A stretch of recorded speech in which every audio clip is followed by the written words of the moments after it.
Se cumplen 6 meses del golpe de Estado en Myanmar. El gobernante militar Min Aung Hlaing prometió nuevamente elecciones multipartidistas y asumió el rol de primer ministro de un nuevo gobierno interino. Los ministros de Relaciones Exteriores de la ASEAN se reunirán mañana para decidir quién será el enviado especial encargado para facilitar el diálogo. Los mexicanos votan en la primera consulta popular a nivel federal promovida por el presidente Andrés Manuel López Obrador. Se necesita la participación del 40% de la lista nominal de los electores, es decir, unos 37 millones de personas, para que el resultado de esta consulta popular sea vinculante. En Tokio, el venezolano Daniel Ders conquistó la medalla de plata en el ciclismo BMX Freestyle y la estadounidense Simone Biles estará ausente en la final de gimnasia de suelo. Solo le queda una sola oportunidad de competir en Tokio, la barra de equilibrio. Tenemos detalles desde la capital japonesa. Muy buen día, gracias por continuar con nosotros en France 24. Soy Raúl Blanco y como siempre un gusto acompañarlos. Cuando se cumplen 6 meses del golpe de Estado en Myanmar, el líder de la junta militar gobernante Min Aung Hlaing prometió nuevamente elecciones multipartidistas, así como colaborar con la Asociación de Naciones del Sudeste Asiático, ASEAN. Además asumió el rol de primer ministro de un nuevo gobierno interino. A continuación un recuento de lo ocurrido en ese país, en Myanmar.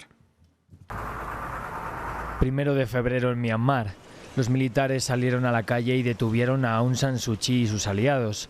Acabaron así de manera abrupta con el corto experimento democrático que llegó tras 50 años de gobierno militar.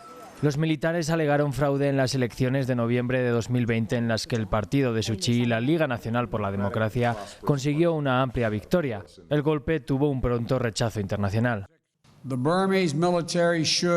El ejército birmano debería abandonar el poder que ha tomado, liberar a los abogados, activistas y oficiales que han detenido, levantar las restricciones a las telecomunicaciones y abandonar la violencia. La resistencia comenzó con cacerolazos, pero con el paso de los días salió a las calles. En las semanas siguientes, miles de personas se manifestaron por todo el país. Los gritos y las llamadas a la liberación de Suu Kyi fueron respondidos con fuego real y fuerte represión por parte del ejército. El 10º día de febrero, una joven de 19 años murió de un disparo en la cabeza y su rostro se convirtió en el símbolo contra la violencia de la junta militar. La ONU hablaba ya de crímenes contra la humanidad. El 27 de marzo murieron más de 100 civiles. En abril, un grupo de legisladores en la clandestinidad anunció la creación de un gobierno de unidad nacional que llamaba a la liberación de los presos políticos. El 24 de mayo, Suu Kyi apareció por primera vez desde su arresto. Debía compadecer por diversas acusaciones hechas tras el golpe que sus seguidores consideran falsas. Para entonces, diversas asociaciones calculaban casi 800 civiles muertos. En el transcurso de los meses, numerosos grupos rebeldes étnicos se opusieron a la junta militar, contra la que siguen luchando. En las calles se siguen viendo algunas protestas, mucho más pequeñas en número y fuerza que aquellas de principios de año. Hoy, 1 de agosto, se realiza en México la primera consulta popular a nivel federal promovida por el presidente Andrés Manuel López Obrador. En un principio, buscaba que la población dijera si estaba de acuerdo en someter a juicio a expresidentes. Sin embargo, tras una revisión de la Suprema Corte de Justicia, la pregunta original de la consulta fue modificada al considerar que violaba el principio de presunción de inocencia. Conectamos con nuestro corresponsal en la capital mexicana, Mario Carbonell. Mario, muy buen día. Explíquenos el porqué de la controversia de esta consulta.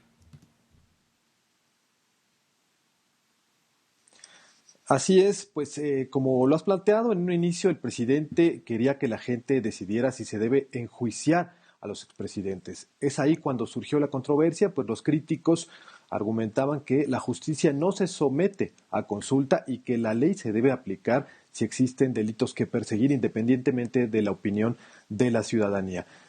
Tras la modificación de la Suprema Corte a la redacción de la pregunta, el presidente y más que el presidente, los partidarios de él, legisladores, simpatizantes, promovieron hasta el último momento la idea entre la población de que se trata de saber si se enjuicia a expresidentes. Y también esta promoción pues fue acompañada de imágenes de los exmandatarios desde Carlos Salinas hasta Ernesto Zedillo y Enrique Peña Nieto. Esto provocó la polémica principalmente.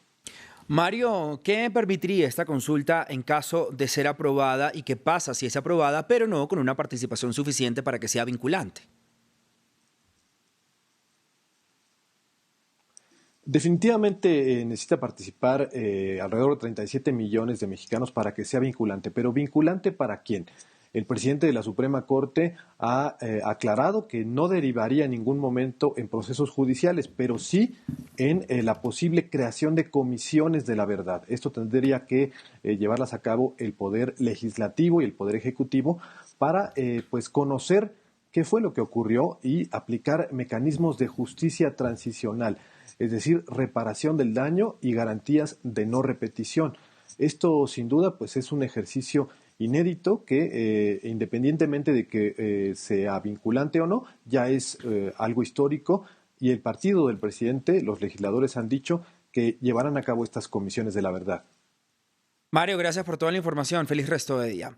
En Francia, alrededor de 200.000 personas volvieron a tomarse las calles de París y otras ciudades para manifestarse de manera pacífica, pero con algunos choques contra la extensión del pase sanitario que será utilizado para permitir el ingreso a lugares públicos como bares o restaurantes. También salieron para protestar contra la vacunación obligatoria para el personal de salud.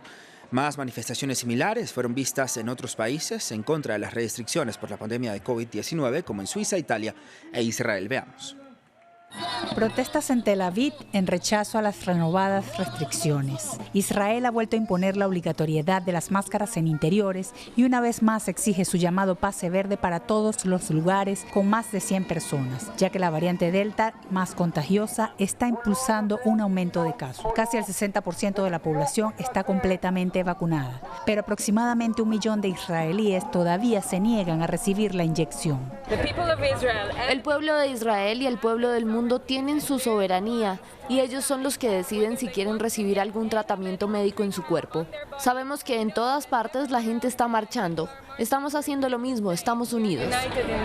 Gritando libertad, los manifestantes suizos tomaron las calles en Ginebra y Lucerna, repudiando las restricciones del país y el certificado COVID. Escenas similares se vieron en la vecina Italia. En Milán, cientos de personas también marcharon contra el pase verde de ese país. Un documento que muestra prueba de vacunación, resultado negativo de test COVID o recuperación de un contagio reciente. Y a partir del 6 de agosto se requerirá para ingresar a la mayoría de los lugares, incluidos los cines y el interior de los restaurantes. Esto en medio de la rápida propagación de la variante Delta, que ahora representa casi el 95% de los casos en Italia, según el Instituto Nacional de Salud del país. El pase verde no es más que una herramienta de chantaje para intentar aumentar el número de personas obligadas a vacunar. Sin embargo, las protestas fueron disueltas en Sídney. Más de 1.000 policías fueron enviados a la ciudad más grande de Australia para evitar manifestaciones, después de que miles se manifestaran contra el cierre de esa localidad la semana pasada. Y vamos con información de los Juegos Olímpicos de Tokio. El venezolano Daniel Diers conquistó la medalla de plata en el ciclismo BMX Freestyle, una prueba que debutó en estas justas. Entre tanto, la estadounidense Simone Biles estará ausente en la final de gimnasia del suelo, tras haber renunciado también a las finales de salto y barras asimétricas, por lo que le queda solo una oportunidad de competir en Tokio, la barra de equilibrio. Nuestra enviada especial Natalia Ruiz, con más noticias desde la capital japonesa. Rebeca Andrade es la gran sensación de la gimnasia artística aquí en Tokio 2020. La brasileña de 22 años consiguió el oro en la final del salto con potro. Fue Michaela Skinner, la estadounidense, quien está sustituyendo a Simone Biles, quien se quedó con la medalla de plata. Y Yeo Se-yeon de Corea consiguió el bronce. Andrade, que consigue, esta es su segunda medalla porque se había quedado con la plata en el ejercicio completo. En tenis, el alemán Alexander Zverev es el nuevo campeón olímpico tras vencer a Karen Khachanov, el ruso, en 6-3, 6-1. Y por último, pues hoy fue ya las últimas competiciones de natación aquí en Tokio y bueno, dos nadadores se consolidaron. Por una parte, la australiana Emma McKeon, quien consiguió un total de 7 medallas, 4 de ellas en oro, y Caleb Dressel, el estadounidense de 24 años, quien consiguió 5 medallas doradas. Y de esta manera llegamos al final del informativo en France 24. Continúen con nosotros para más actualizaciones de noticias. Buen día.